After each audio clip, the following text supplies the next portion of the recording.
महाराष्ट्र राज्याचे सन्माननीय मुख्यमंत्री आदरणीय शिंदेसाहेब महाराष्ट्र राज्याचे मुख्यमंत्री झाले आणि तेव्हापासून खऱ्या अर्थाने कामाला गती आली।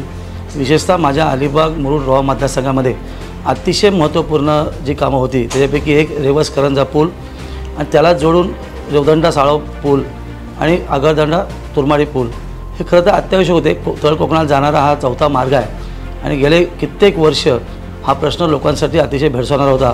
खऱ्या अर्थाने महाराष्ट्राचे मुख्यमंत्री आदरणीय शिंदेसाहेबांनी त्याला न्याय देऊन खऱ्या अर्थाने त्याचं उद्घाटन केलं, हे आम्हाला अभिमानास्पद निश्चित आहे। दुसरं म्हणजे माझ्या भागातला सांबरकुंड हा हे जे धरण होतं हे 1962 ते 2024 पर्यंत त्या कामाचं प्रलंबित होतं आणि खऱ्या अर्थाने त्याला आता गती मिळाली आणि त्या कामाची देखील निविदा निघाली। हे माझं दुसरं काम आहे। तिसरं काम म्हणजे जे लोकांना जीवन आवश्यक आहे, सरकारी हॉस्पिटल मुख्यालयातला आमदार असल्याकारणाने जिल्ह्यातनं अनेक पेशंट त्या ठिकाणी आपला इलाज करण्यासाठी येतात आणि त्याची जी दुरावस्था होती आणि खऱ्या अर्थाने त्या मागणीप्रमाणे खरं त्याला मान्यता देऊन त्याला देखील विशेष बाब दिला। ही 3 कामं माझ्या मतदारसंघात झाली आणि विशेषतः या कामांमुळे खऱ्या अर्थाने लोकांमध्ये शिंदेसाहेबांचं काम घरघरात पोचलं असं मी निश्चित आमदार म्हणून सांगेल आणि त्याचा फायदा निश्चित मला येणाऱ्या निवडणुकीमध्ये होईल।